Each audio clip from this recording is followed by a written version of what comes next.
Halo Londoners, kembali lagi berjumpa dengan Karen dan rekan saya, Yura, dalam LSPR News Online edisi Januari 2021.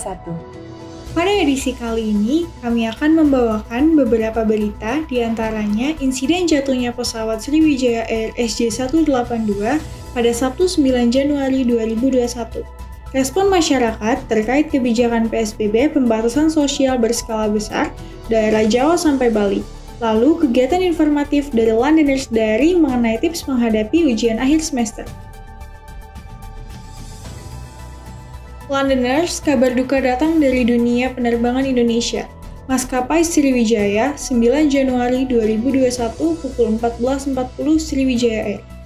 Dengan rute Jakarta-Pontianak, telah hilang kontak 4 menit setelah lepas landas di perairan Kepulauan Seribu, tepatnya di Pulau Kaki. Seperti yang dikatakan Menteri Perhubungan, Budi Karya Sumandi, penumpang Sriwijaya Air SJ182 membawa 62 orang dengan 12 awak kabin dan 50 penumpang.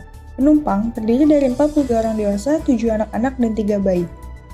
Selain itu, beliau juga telah membuka posko untuk para keluarga korban Sriwijaya Air SJ182 di pintu kedatangan Terminal 2D, Bandara Internasional Soekarno-Hatta, Cengkareng, sehingga dapat membantu para keluarga korban untuk mendapatkan informasi. Londoners, berita selanjutnya datang dari respon masyarakat atas kebijakan pemerintah terkait PSBB atau pembatasan sosial berskala besar Jawa sampai Bali. Seperti yang kita ketahui, pemerintah kembali menarik kebijakan PSBB guna memutus mata rantai penyebaran virus COVID-19. Penerapan kebijakan tersebut dikarenakan melonjaknya jumlah penderita COVID-19 di Pulau Jawa dan Bali. Berita selengkapnya akan disampaikan oleh rekan kami, Syahla.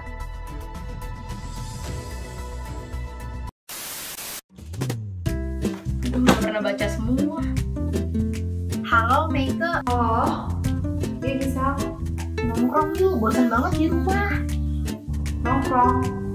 Jangan dulu deh, PSBB kan mulai lagi.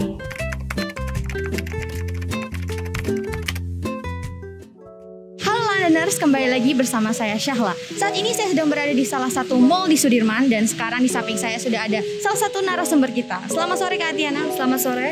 Langsung saja saya ingin sedikit bertanya mengenai langkah PSBB yang kembali diberlakukan. Menurut Kak Atiana, apakah langkah ini cukup efektif mengingat banyaknya orang-orang yang kurang aware terhadap kasus ini? Menurut saya sih cukup efektif karena semakin kesini PSBB semakin ketat dan kalau ingin keluar masuk kota itu harus melalui rapid antigen terlebih dahulu.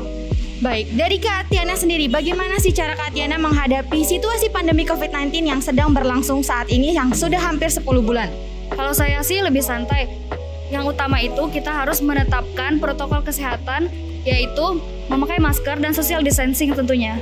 Sekarang saya sudah bersama narasumber saya yang kedua. Selamat sore Kak Arya. Selamat sore. Langsung saja saya ingin bertanya mengenai sedikit tentang PSBB yang telah diberlakukan kembali. Menurut Kak Arya, apakah langkah ini cukup efektif mengingat banyak orang-orang yang kurang aware terhadap kasus ini? Menurut saya ini kurang efektif ya, karena virus saat ini lebih banyak yang kena dan untuk jam malam yang diberlakukan pada PSBB ini menurut saya kurang efektif juga karena yang perlu diperhatikan lebih lanjut itu adalah ketika kita di tempat terbuka atau di kerumunan itu agar menjaga jarak dan memakai masker. Jadi menurut saya untuk jam malam itu kurang. Baik, dari Kak Arya sendiri, bagaimana cara Kak Arya menghadapi situasi pandemi COVID-19 yang sudah berlangsung selama 10 bulan lamanya? Kalau dari saya lebih ini aja ya, lebih aware. Ketika saya dari luar, saya sampai rumah langsung mandi, langsung ganti baju, dan sebelum saya menerima barang lebih saya bersihkan dahulu, seperti itu. Baik, terima kasih. Sekian informasi yang dapat saya sampaikan. Saya Syahla bersama kru yang bertugas melaporkan untuk LSPR TV. Terima kasih. Yura, sadar nggak sih kita sebentar lagi udah ujian akhir semester dan pastinya Londoners di rumah pada tegang nih karena harus kembali belajar dengan ekstra. Iya, betul banget Karen. Untung kamu ingetin gimana ya caranya harus belajar efektif tanpa harus seperti menyiksa. Nah, tenang aja, ada rekan kita Naila yang bakal ngasih beberapa tips belajar agar kita bisa tetap enjoy tapi paham materinya.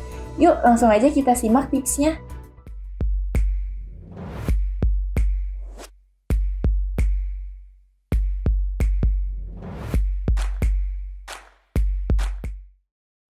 Hai semua, kenalin, nama aku Naila. Di video kali ini, aku bakal share beberapa tips and trik aku di waktu dekat menjelang UAS.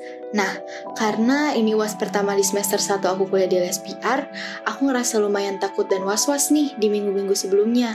Tapi, untungnya aku juga udah punya 4 tips yang aku kumpulin dari teman-teman aku yang menurut aku dan mereka itu efektif banget nih buat dilakuin di waktu-waktu di dekat UAS. Penasaran apa aja? Yuk, kita langsung aja ke tips yang pertama.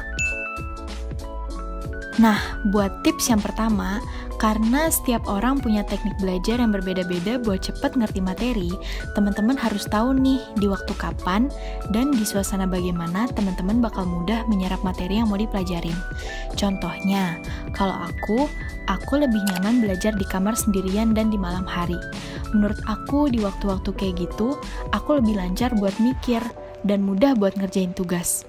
Biasanya juga, di malam hari itu aku suka baca-baca ulang catatan dan ngeringkas materi dari PPT yang udah dosen kasih.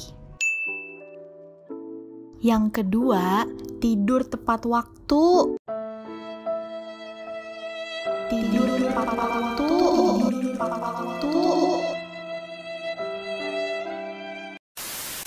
Sumpah, yang satu ini itu harus banget. Selain biar besok paginya pas ngejalanin aktivitas tubuh kita tuh gak bakal ngerasa capek, tidur tepat waktu itu juga bisa ngurangin resiko buat kita jadi orang yang pelupa.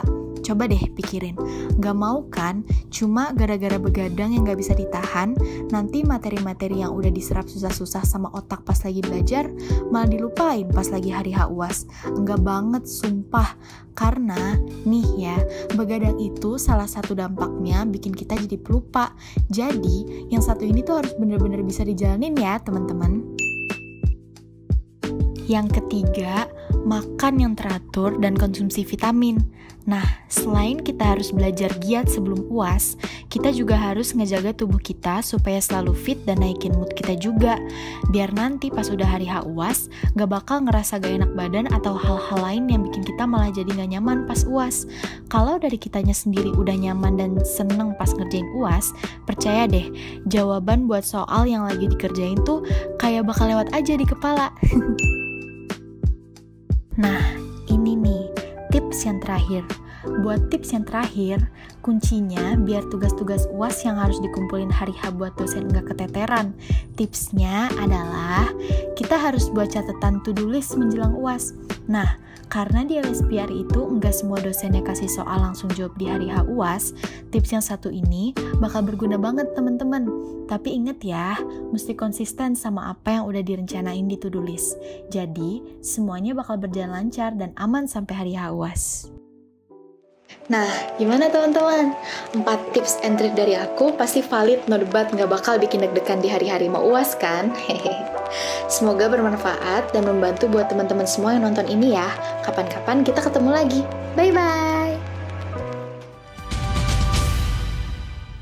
Londoners, berita tersebut sekaligus menutup perjumpaan kita kali ini. Saya Karen dan rekan saya, Yura, beserta kru yang bertugas, pamit undur diri, terima kasih, dan sampai jumpa.